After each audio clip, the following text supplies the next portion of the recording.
Hola amigos del comercio, ¿qué tal? Muchísimas gracias por acompañarnos, gracias por seguir ahí apostando por la información que brinda el principal diario del Perú, que es El Comercio. Como ya bien digo, estamos siempre vigentes en la edición impresa, en la edición digital, en redes sociales también, y gracias por su preferencia como siempre.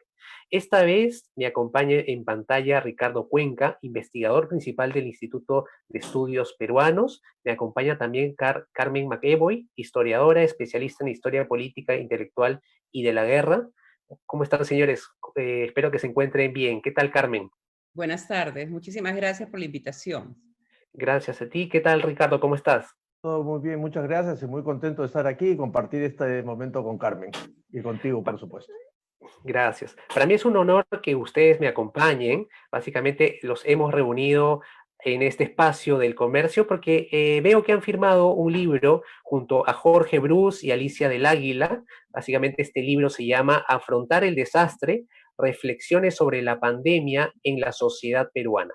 Es un libro que han firmado de la mano de Penguin Random House. Si quieren leer más detalles de este libro que ya está disponible, pueden entrar a la página web de Me Gusta Leer .com.pe. Y la primera pregunta dirigida para ambos, vamos primero con Carmen, es, teniendo en cuenta que la idea de generar estos libros digitales, ya hemos tenido la oportunidad de presentar dos anteriores, uno sobre economía y otro con investigadores también peruanos, investigadores en cuanto a ciencia, la primera pregunta sería, ¿qué sensación ya con el libro publicado, Carmen, teniendo en cuenta que lo que se busca es que este libro sirva como una herramienta ante la situación tan difícil que nos está tocando vivir a todos en general?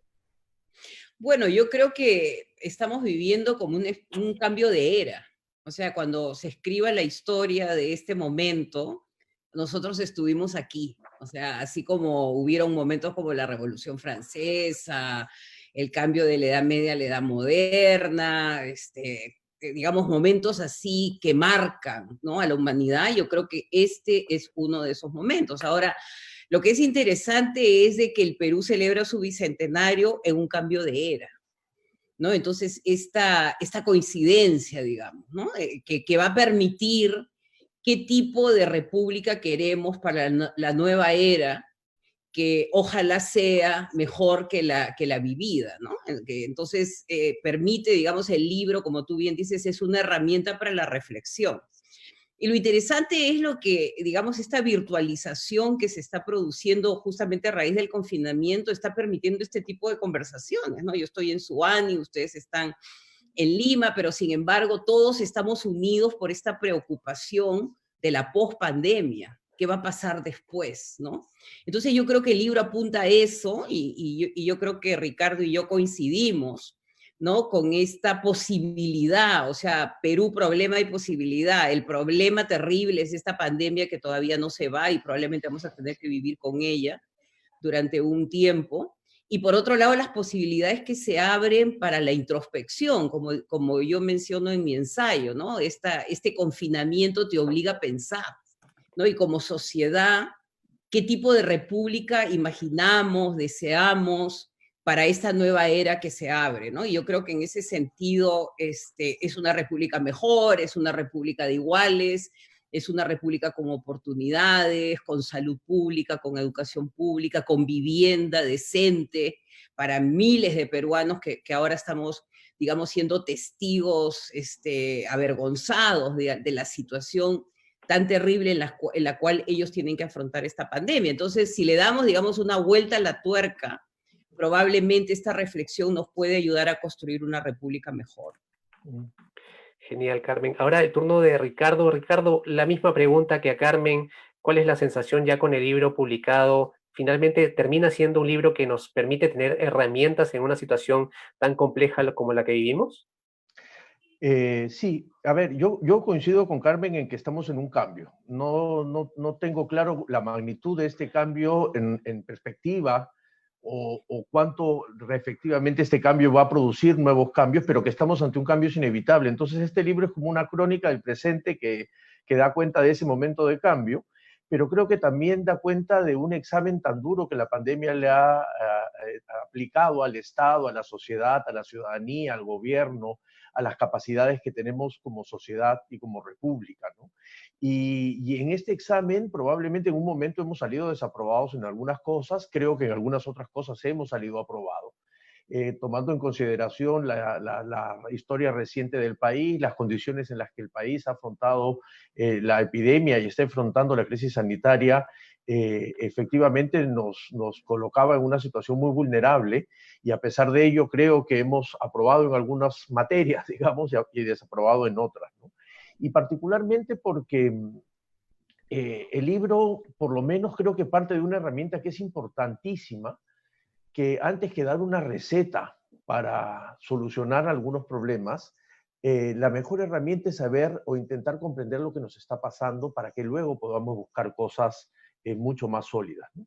Entonces, creo que el libro en general, los 4 textos, el de Jorge, el de Alicia, el de Carmen y el mío, intentan tratar de comprender lo mejor que se pueda y con las herramientas que tenemos de momento esta situación para que allí sea el inicio, el germen de la solución que podamos dar, ¿no? Finalmente, mi ensayo que se llama Razones de desobediencia, me ha hecho acordar además que soy psicólogo social y entonces que había abandonado un poco porque la educación me había Hola. capturado. Y bueno, lo que propongo ahí, y entra en discusión claramente con lo que además propone Carmen para después, es que las razones por las cuales la experiencia de confinamiento que ha vivido cada uno de nosotros es totalmente distinta y no es atribuible ni comparable una con otra. Y entonces lo que trato de explicar es que hay muchas razones por las cuales la gente no puede acatar el confinamiento, no acató el confinamiento como hubiésemos esperado, que va más allá de una cuestión muy simple de decir son malos ciudadanos o son buenos ciudadanos, ¿no? Sino que hay una cuestión compleja que hay que comprender y a partir de eso pensar que es posible atender justamente esas razones para poder construir esta república mejor, más sólida, más cohesionada, menos individualista, con un mínimo de cohesión social que se necesita para funcionar como sociedad, para ser una república de iguales, ¿no? Ok, y justamente ahora yendo por el orden de aparición de sus ensayos, el primero es el de Ricardo, que básicamente ya lo adelantó, se llama Razones de desobediencia, ¿por qué actuamos como actuamos frente a la pandemia? Y algo que sí te pediría, Ricardo, por favor, es, tú detallas muy bien el tema de que esto tiene que ver con mucho, que no solamente es un factor el que nos lleva quizás a tener esta desobediencia que hemos visto, sino que detallas muy bien antes el tema de la incertidumbre.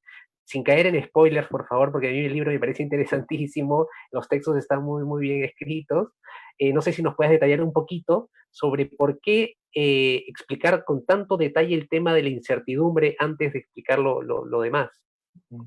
Porque yo creo que aquello que caracteriza fundamentalmente este periodo es la incertidumbre. Y la incertidumbre con aquellas cosas positivas, pero aquellas cosas negativas que la caracterizan, ¿no? Yo creo que cada una de las razones por las que acatamos o no el confinamiento, por las que hacemos caso o no a las normas que da el gobierno, por cada una de las acciones que tomamos como ciudadanos, responde a que tenemos un concepto de incertidumbre, en donde efectivamente el no tener las certezas que teníamos nos provoca actuar de una manera distinta. Solamente para poner un ejemplo y no ser spoiler, Martín, el solo hecho de poner en cuestionamiento la presencialidad física, que ha sido aquello que ha definido y contenido las relaciones humanas durante tantos años, ya nos coloca en una situación de incertidumbre enorme, ¿no es cierto? La idea de poder establecer un vínculo con el otro sin presencialidad física solamente estaba confinado al campo de la espiritualidad. Y entonces ahí como que no necesitabas tener al ser espiritual al lado tuyo físicamente para sentirte en un vínculo. Los humanos no, y es por eso que el sistema de educación colapsa las relaciones afectivas entre las personas, colapsa la idea de cómo se trabaja, cualquier proceso de socialización empieza, digamos, a resquebrajarse, ¿no? Y entonces esta idea de que la presencialidad física no solo es prescindible, porque finalmente estamos conversando ahora nosotros tres acá mediante una computadora y una conexión, eh, nos hace empezar a cuestionarnos una serie de cosas, ¿no? Entonces, desde esa incertidumbre tan esencial como es esta idea de presencialidad, hasta esta idea del miedo a la muerte y esto que trae consigo la muerte, que también es el desafío a la propia muerte, ¿no es cierto? Entonces, le temo, pero la desafío, que es esta dinámica en la que nos hemos movido los seres humanos a lo largo de toda nuestra historia, es parte de esta incertidumbre. Entonces, si no encontramos medianas pistas de este contexto, probablemente no vamos a encontrar las razones por las cuales nos comportamos como nos comportamos. Ok, discúlpame haberte hecho esperar, Carmen. Ahora sí vamos con tu ensayo. Justamente lo tomaba por el lado de que por aparición, ¿no? El primer ensayo en posiciones viene primero el de Ricardo y luego viene finalmente el tuyo. Y justamente mencionas, hay una parte que yo leo, cito ahora: la historia nos ha enseñado que lo que falla en el Perú en estos casos no son sus servidores públicos, sino un Estado plagado de problemas estructurales que cuanto antes debemos enfrentar. Y aprovechando que eres historiadora, ¿nos podrías, por favor, detallar un poco más sobre ese extracto de tu ensayo, por favor? Sí, poco quería conectar con lo que mencionó Ricardo, ¿no? Que es el tema de la incertidumbre, que está unido, digamos, a esta redefinición de las relaciones, ¿no? La virtualización de las relaciones. Pero otro, digamos, aspecto de la incertidumbre que está relacionado con el derrumbe de la omnipotencia humana, ¿no? Que nos creímos el cuento, o sea, que nos creímos, y acá viene, voy a contestar tu pregunta, que nos creímos que la economía todo lo resolvía, que nos creímos que el crecimiento era ad eternum, que íbamos a crecer 15, 20, 100%, o sea, toda esta historieta que está totalmente, y un crecimiento que le daba la espalda a la vida. O sea, esa es otra parte importantísima de esta crisis, digamos, y es un bicho sin vida, porque no tiene vida, o sea, él toma nuestro cuerpo por asalto y se clonea en nuestras células. Entonces, la no vida nos está dando una lección de cómo celebrar la vida, ¿no? Y que parte de este modelo de capitalismo salvaje, sin límites, depredando el mar, lo estamos viendo en Paracas, depredando los bosques, talando, ¿no? Entonces, y acá viene, digamos, el tipo de Estado que se construyó.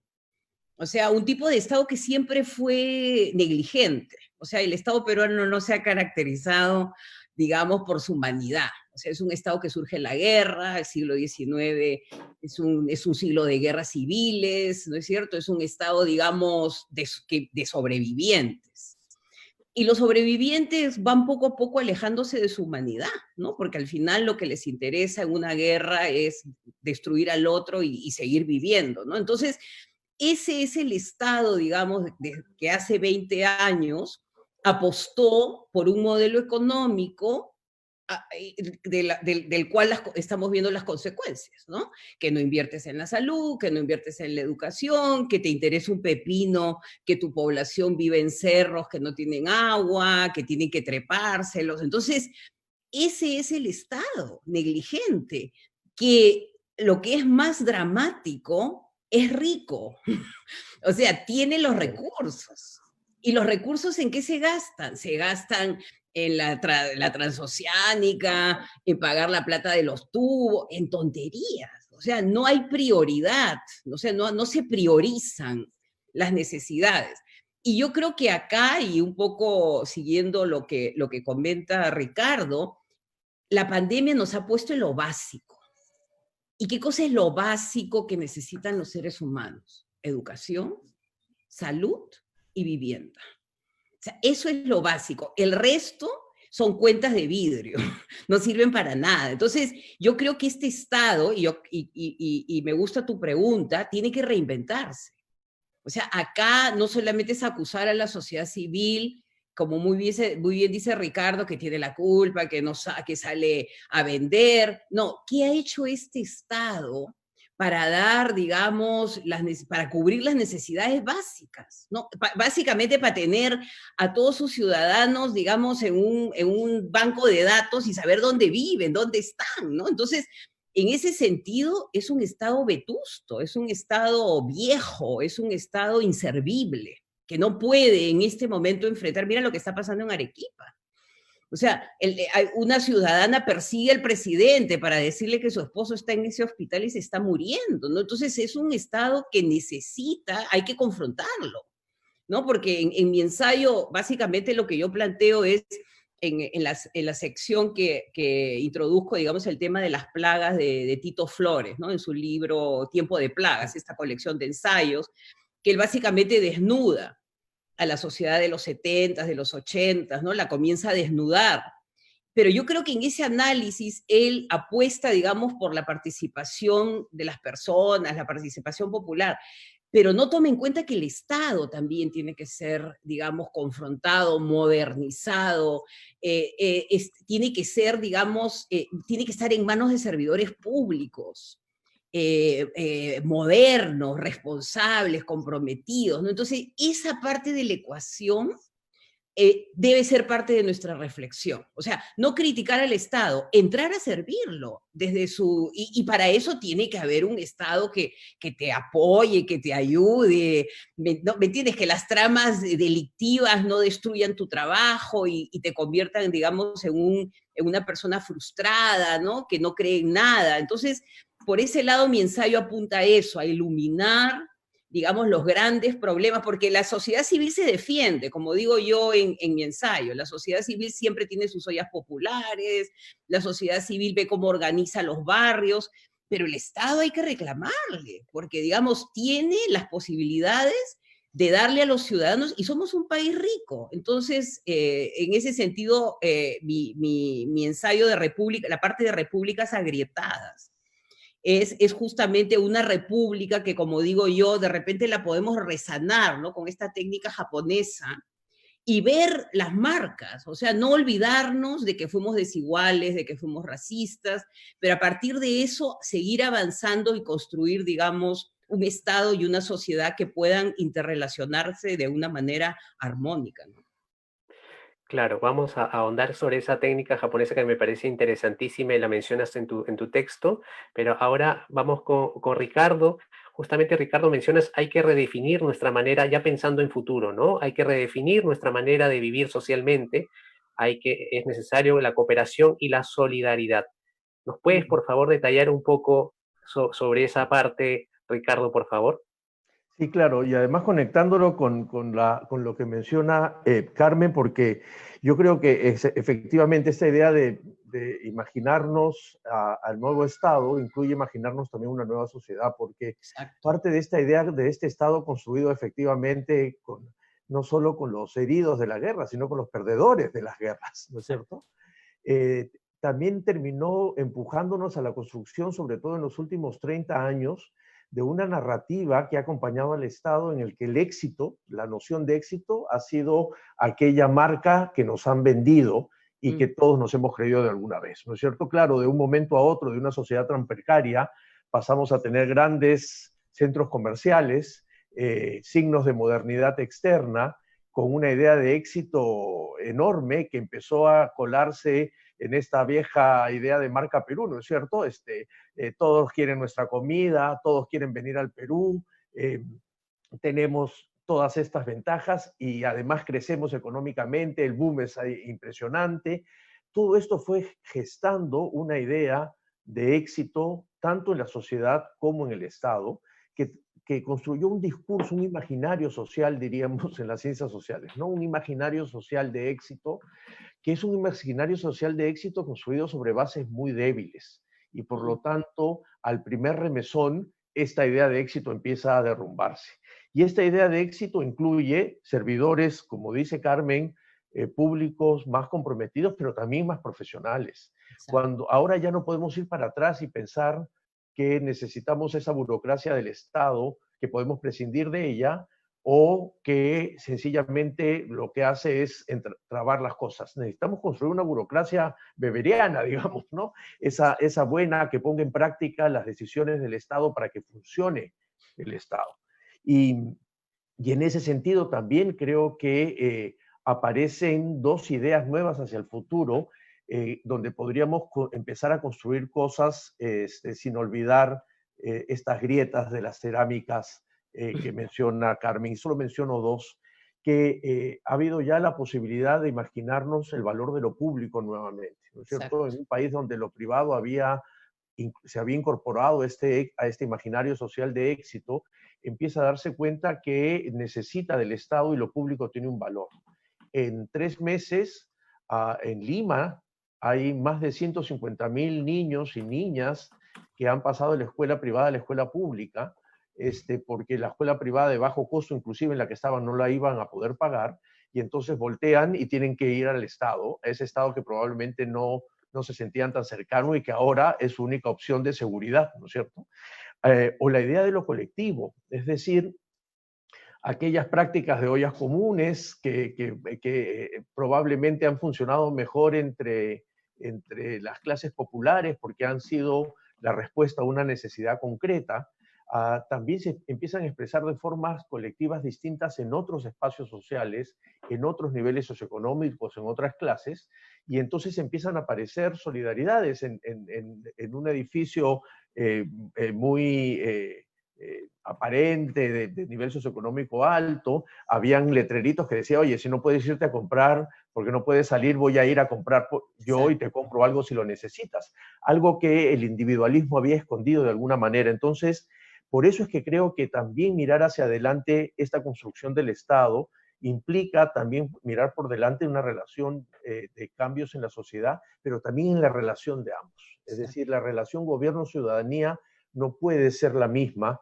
antes de la pandemia, ¿no es cierto? Estamos en una situación en la que debemos volver la mirada a esta relación que se tiene que construir.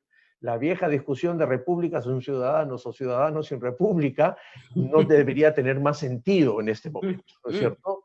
Al contrario, lo que deberíamos es repensar ese Estado, repensar esa sociedad, pero sobre todo repensar ese vínculo, que es allí donde se establece las bases de una nueva república, para usar las palabras de la doctora McEwen. Ok, ahora sí, Carmen, justamente esta técnica japonesa, ¿no? Es a propósito porque tú haces una pregunta en tu ensayo, ¿qué hacer con una república tan agrietada como la peruana, a la que la pandemia ha desnudado todas sus carencias, en todas sus carencias? Y tú mencionas la técnica japonesa del Sukuroi, reparar con laca de oro y plata. Por favor, detállanos en qué consiste y por qué es importante tener en cuenta esto, ¿no? No volver a evadir, ¿no? Porque yo creo que lo que dice Ricardo, hemos tenido tantas guerras, porque digamos la última ha sido la última, que fue terrible, ¿no? Con los muertos y las fosas comunes, que todavía no sabemos dónde están, todavía hay madres, hermanos, hijos que están reclamando cuerpos que todavía no se encuentran. Entonces, no hemos hecho el proceso de una posguerra, ¿no? Pasamos, digamos, de ese dolor inmenso, del pánico, de las bombas, a ser ricos, ¿no? Entonces, no quieres acordarte, te quieres ir al mall, ahí vas a ahogar tus penas, aunque sea con una tarjeta de crédito que te deje quebrado toda tu vida. Entonces, digamos, no hemos hecho ese proceso que te da una sensibilidad especial, ¿no? Porque yo creo que la guerra te marca y te puede marcar, digamos, para bien, ¿no? Para entender la vida, para celebrarla. No tuvimos ese proceso, ¿no? Ese proceso de luto, ¿no? El luto, que ahora lo estamos viviendo, o sea, estamos viviendo un luto diario, o sea, ya no podemos evadirlo. Entonces yo creo que eso ahora es inevitable que lo estamos, digamos, ya no hay manera de hacerlo, aparte estamos confinados, entonces ya no hay manera de evadir la realidad que se presenta al frente tuyo. Entonces, a lo que yo voy, y un poco retomando también lo que dice Ricardo, volver a la idea del bien común. O sea, el bien común es la vieja idea de la república. O sea, ahí surge, digamos, ¿no? Con todos sus problemas, con todas sus desigualdades, con esclavitud, con servidumbre indígena, pero habían personas que pensaban que era posible en algún momento compartir algo todos, ¿no? Pensar en un, digamos, nosotros. Entonces yo creo que retomar eso te da muchas satisfacciones, que yo creo que eso se ha olvidado, ¿no? El tema de la solidaridad, o sea, cuando tú das, es increíble, recibes más a nivel, no a nivel material, sino a nivel de sentirte bien. Entonces, eso es lo que se tiene que comenzar a inculcar. Y no quiere decir que vamos a desaparecer el individualismo, que vamos a desaparecer el mérito, la competencia, ¿me entiendes? Pero hay otra parte nuestra, ¿no? Que yo siempre la relaciono con el mundo de los árboles, ¿no? Los árboles hay toda una solidaridad entre esas raíces, entre ese mundo, digamos, ¿no? Que es un mundo de comunidad y de apoyo. Entonces, como nos hemos alejado de la naturaleza y estamos viviendo este materialismo que ya llegó, digamos, yo creo que a sus límites, porque ya al final ya no hay plata, o sea que ya, digamos, ya vas a tener que recurrir a otro tipo de satisfacciones. Entonces, volver a esa parte solidaria, cuando uno ve en la televisión, cuando llegan, digamos, los alimentos para la olla común, salen los vecinos, recogen las papas, el arroz, agradecen, se ponen a trabajar, o sea, sienten que eso les va llenando su vida, el día a día, ¿no? El día a día que nos habíamos olvidado por estar soñando con el nuevo carro, el nuevo televisor. Entonces, yo creo que en ese sentido la técnica, y volviendo a tu pregunta, la técnica, lo bueno de esa técnica es que te deja la marca. Digamos, cuando tú reparas ese vaso, no te compras otro. Es el de tu vida, ¿no? Y lo vas a tener que ver. Entonces yo creo que eso es lo que nos ha faltado, o sea, ver nuestro dolor, pero también ver nuestra solidaridad, ver nuestra compasión, ver nuestras traiciones, ver nuestros odios, ver nuestros rencores. Están ahí y siempre los vas a ver, pero eso te va a empujar a ser mejor. Y yo confío mucho, porque yo he tenido la oportunidad de trabajar con servidores públicos jóvenes, ¿no? Y ellos tienen esa mentalidad de servicio, se está notando cada vez más en los ministerios. Entonces, yo creo que volver a la República, volver a sus orígenes, recuperando todo lo bueno que pueda tener, descartando lo malo, es un ejercicio buenísimo, ¿no? Y volviendo, digamos, al tema que ha sido un tema que aparece con la vuelta a la democracia, que es el tema de la ciudadanía. O sea, ¿qué significa ser ciudadano? ¿No?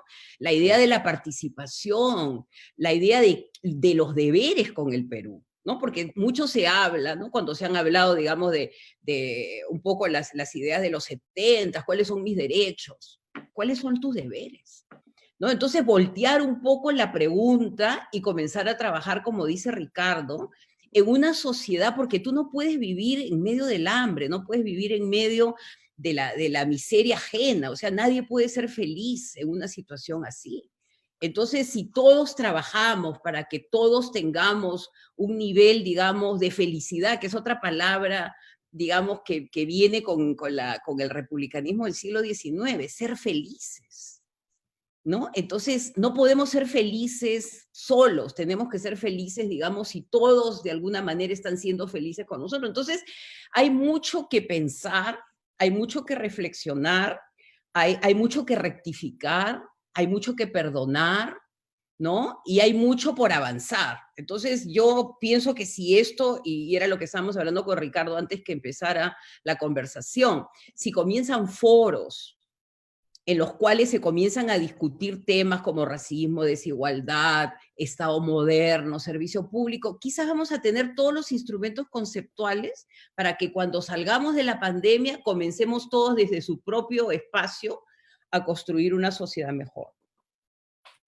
Ok, finalmente, como dices tú, no podemos ser felices solo, esa es una gran frase. Hay otra parte en el texto de Ricardo que menciona, es posible, justamente es una pregunta, ¿no? ¿Es posible que ningún cambio suceda y que todo esto en algunos años sea una anécdota? Pero eso lo vamos a dejar ya para las personas que quizás compren el libro electrónico. Ahora, las dos últimas preguntas para ambos, señores.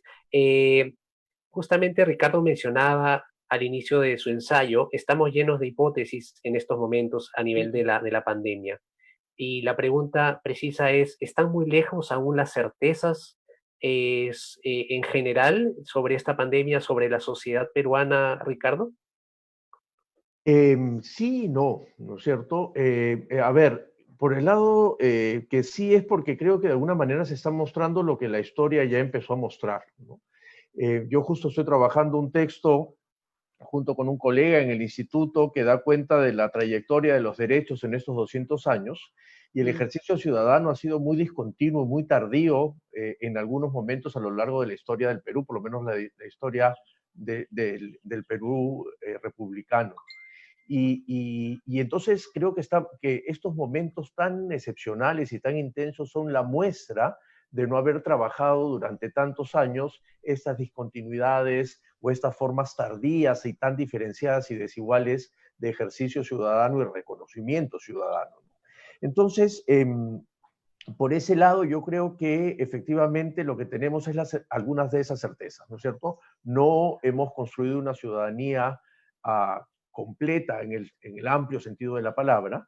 Nos hemos probablemente satisfecho con la cosa más pequeña, que era tener ciertos derechos políticos y ciertos derechos civiles más o menos consolidados a lo largo del tiempo, olvidándonos que hay un paquete de derechos sociales, que hay un paquete de derechos culturales en el más amplio sentido de la palabra, que además vienen, como muy bien dice Carmen, acompañado de un paquete de deberes, que son deberes no solo políticos o cívicos en el sentido estricto de la palabra, sino en la construcción diaria, ¿no es cierto? República y democracia, digamos, es una combinación que parece que debería funcionar bien, y para que eso funcione bien, la democracia no solo puede ser un régimen político, sino que tiene que ser una forma de vida. Y Exacto. eso supondría esta igualdad, esto supondría el respeto y reconocimiento del otro, esto supondría la idea de aparecer esta idea de solidaridad. Fíjate que, por ejemplo, la discusión sobre las AFP, que parece una discusión económica, que monopolizó el debate en la opinión pública en el país durante 3 semanas, en el fondo es una expresión de un problema de solidaridad. Porque lo que dice el sistema de AFP es que renuncio a una idea previsional solidaria para cambiar de modelo a una idea de previsional individual. Independientemente de que sea funcione o no, que la AFP se quede con más plata, con menos plata, que me dé más o menos pensiones, detrás de eso te está diciendo el Estado, fíjate ahora esa solidaridad que es que el joven aporta para que viva el viejo, se rompe en este pacto y ahora resulta que tú vas a vivir de viejo con lo que puedas haberte esforzado durante la vida, como si el esfuerzo fuese independiente de un conjunto de barreras estructurales que tenemos, ¿no es cierto? Entonces, para saltar eso, creo que ahí mismo está la clave de recuperarse como sociedad, en esta identificación de cosas, y entonces la certeza va por ese camino. Por eso te decía sí, no, ¿no es cierto? Sí tenemos Ok. todavía hipótesis, pero en esas hipótesis tenemos algunas respuestas y algunas certezas que podrían ayudar a hacerlo más adelante. Y entonces estos foros de los que habla Carmen, estos espacios como el que tenemos contigo, Martín, para discutir con los demás y empezar a poner en perspectiva lo que nos está pasando, creo que va a ser fundamental para poder construir esta nueva idea, ¿no es cierto? De manera automática no va a suceder. Es decir, si por alguna cosa milagrosa en 2 semanas aparece la vacuna, se levanta el confinamiento, claro, podría ser que la sociedad continúe si es que no le pongo una acción, ¿no es cierto? Esto no es un cambio automático, no es que mañana vamos a decir, yo he sido muy crítico con la solidaridad de los peruanos, ¿no es cierto? Yo le llamaba solidaridad de Teletón. Es decir, cada vez que había una campaña me volvía solidario, pero en el día a día no era tan solidario, ¿no? Y ahora eso empieza a revertirse, entonces habría que aprovechar eso para poder construir, ¿no es cierto? Entonces, la certeza va en que sabemos qué tenemos que corregir. Y para corregir tenemos que actuar sobre él. No es un proceso automático, ¿no es cierto?, que va a ser una consecuencia de este asunto. Hay que construirlo, hay que comprometerse en esa construcción y creo que efectivamente no hay mejor cosa que empezar a discutirlo para tratar de tomar los mejores caminos para ello, ¿no? Claro, gracias Ricardo. Justamente mencionabas y lo subrayo, ¿no? Hay que actuar sobre lo que hay que corregir, pero con compromiso. Gracias, gracias por esa intervención. Ahora, finalmente, Carmen, hay una frase que se menciona mucho, es muy popular, que dice así, ¿no? Aquel que no conoce su historia está condenado a repetirla. Y la pregunta precisa es, ¿por qué en la sociedad peruana no tenemos presente esas marcas de crecimiento, si se podrían llamar así, que de alguna manera nos hagan entender de por qué estamos en la situación en la que estamos actualmente? Porque creo que parte del modelo este, ¿no? Que se ha venido, que bueno, ya derrapó, o sea, ya el modelo con el que hemos estado viviendo, ¿no? Esto que menciona Ricardo, el éxito, ¿no? Trabaja fuerte, vas a llegar. O sea, ese modelo ya entró en crisis, ¿no? Y es dramática la cantidad de quiebras, ¿no? Es tristísimo lo que está pasando.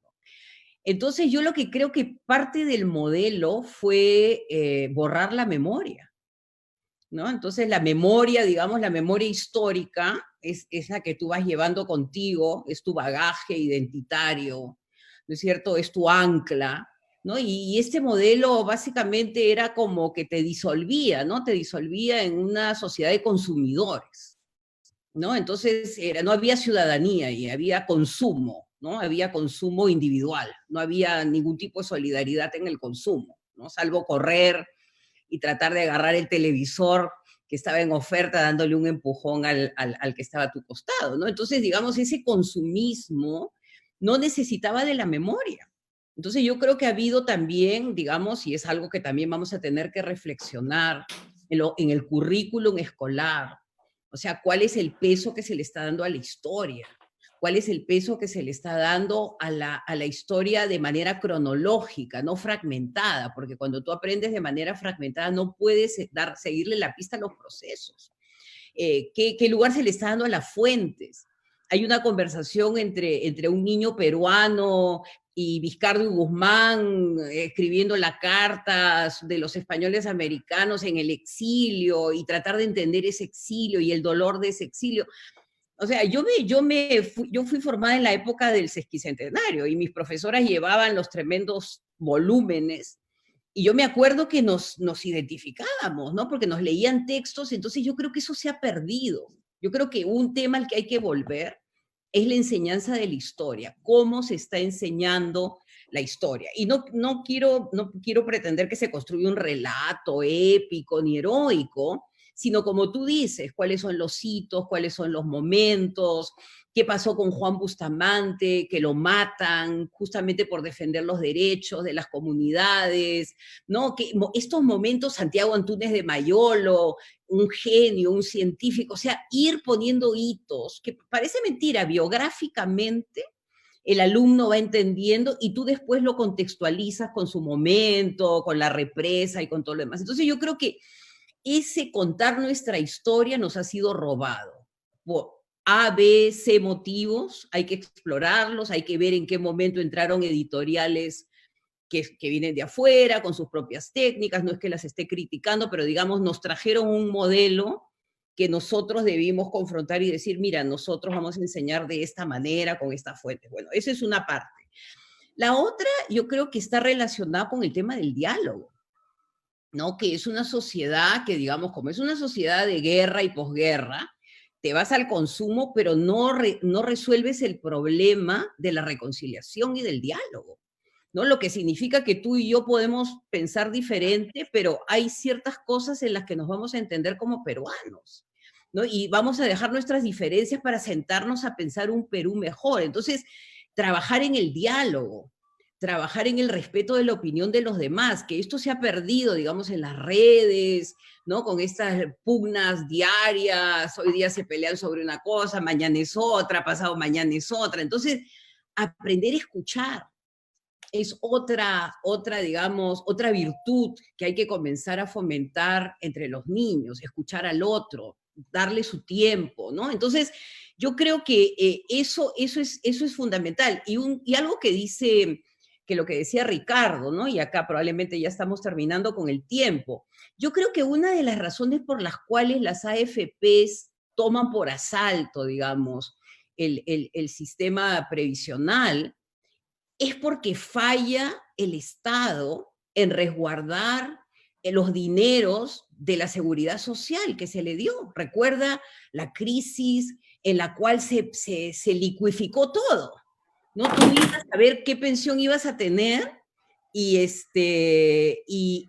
había desaparecido, ¿no? Entonces, digamos, un Estado inepto nos empujó en las manos de AFPs que nos prometieron el oro y el moro y nos han llevado a este callejón sin salida. Entonces, nuevamente, solamente modernizando al Estado puedes tener un sistema alternativo de pensiones con funcionarios que cuiden los recursos que les dan, que lo sepan invertir, o sea, que no caigas en lo mismo que mi papá, que era un pensionista, trabajas toda tu vida para ganar pues una pensión miserable, ¿no? Entonces, yo creo que también criticar los modelos anteriores que te llevaron, digamos, en las manos de los ultra radicales, ¿no? Que solamente sálvese quien pueda, o sea, no interesan los viejos. Entonces, yo creo que es lo que pasa en los Estados Unidos. Hay un Social Security, pero también hay las AFPs y las personas pueden optar por una o por la otra porque de las dos maneras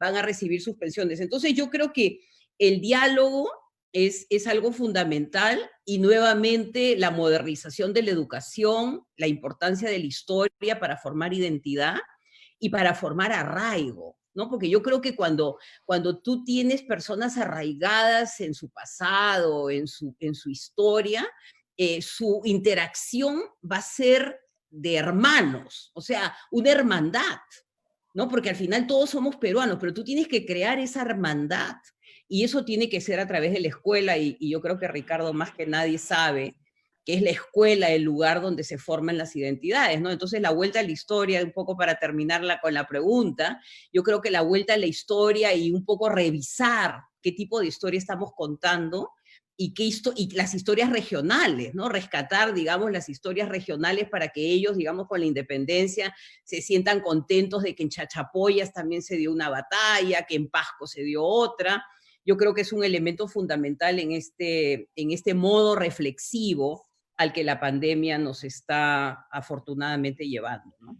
La parte que mencionas a Estados Unidos y el análisis que haces me pareció muy interesante. Bueno, ya lo dejamos para las personas que de alguna manera adquieran este libro electrónico. Ahora, por favor, señores, para mí ha sido un placer estar con ustedes, un honor compartir escena con ustedes. Ahora, como siempre hago, le doy el pase a mis invitados. Primero, por favor, Carmen, si quieres agregar algo, subrayar algo de todo lo que hemos dicho, por favor, adelante.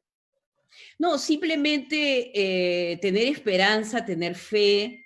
Estamos en un país, digamos, muy fuerte, que ha resistido muchísimas batallas, ¿no? Yo pienso mucho en la ocupación, ¿no? Fueron 3 años de ocupación, ¿no?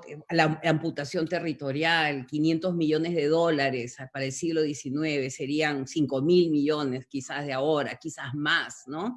Y el Perú se levantó, o sea, el Perú diversificó, ¿no? Salió el salitre y digamos, esa amputación sirvió para que comenzáramos a mirarnos hacia nosotros mismos y diversificáramos nuestra cartera.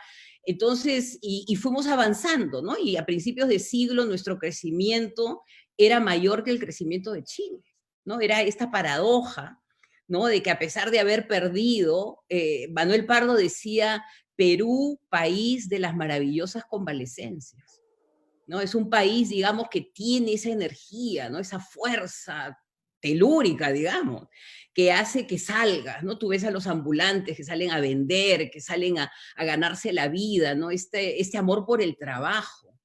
Entonces yo creo que hay que apostar y hay que tener fe porque tenemos de dónde. O sea, somos no solamente un país bicentenario, somos un país milenario. Entonces yo creo que en esa civilización vieja está nuestra energía y está nuestra fuerza, ¿no? Y hay que tratar de sobrellevar esta situación difícil, aplicar la solidaridad que dice Ricardo, ¿no? En los espacios donde el Estado no llega y seguir avanzando, porque no hay mal que dure 100 años y probablemente la vacuna llegará en su momento y podremos, digamos, discutir esto con mayor fluidez y cara a cara, ¿no? Que es, yo creo, la parte más bonita de la discusión, ¿no? Cuando podemos mirarnos a la cara e incluso discrepar, ¿no? Pero de una manera respetuosa y cívica. Ok.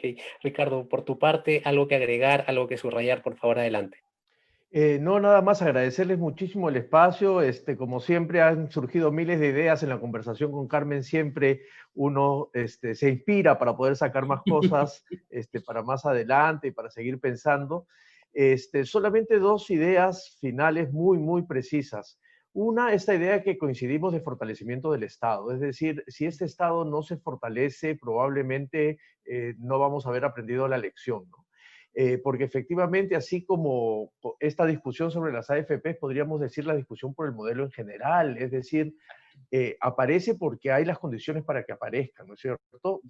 Poco sabe la gente que el famoso neoliberalismo empieza a mitad de la década de los 30 en el famoso coloquio de Lippmann, pero no es hasta los 80 en donde hay una crisis que el Estado no puede responder, que encuentra una oportunidad para insertarse y empezar a hacer un conjunto de modificaciones que son las que ahora nos están pasando factura en algunas cosas, ¿no? O esta idea de fortalecer también los vínculos de la sociedad, o sea, sin cohesión social no es probable que exista ninguna posibilidad de avance. Esta idea de sentido de comunidad que mencionaba Carmen hace un momento, me hizo acordar a que una de las conclusiones grandes que tuvimos en el grupo de trabajo de ciencias sociales, elaborando algunas recomendaciones para el MINSA, nos tocó hacer uno sobre regiones, a Adriana Urrutia, a Norma Correa y a mí, y una de las cosas que encontramos es que había una no estaba confirmado porque tuvimos 2 semanas para hacerlo, pero había mucha, mucha claridad y mucha idea de que aquellos territorios en donde el sentido de comunidad no estaba tan instalado, era más rápido que el virus haya empezado a moverse, ¿no? Porque no se sentían parte de eso ni del otro, y sin ese arraigo, algunos territorios en particular que son espacios en los que la gente se mueve por cuestiones comerciales, por prestación de servicios, unos mercados económicos muy dinámicos, eran aquellos en donde el virus había aprendido muchísimo, ¿no? Entonces, quiero solo terminar diciendo que nuestro común y querido amigo Julio Kotler decía que ahí donde no aparece el Estado aparece la jungla. Bueno, yo creo además que ahí donde no aparece el Estado en relación con la sociedad aparece una doble jungla. Y entonces creo que son las dos patas que hay que fortalecer, hay que buscar que su vínculo sea un nuevo vínculo, hay herramientas para hacerlo. Vivir en esta relación continua de reconocimiento con el otro también es fundamental para ello.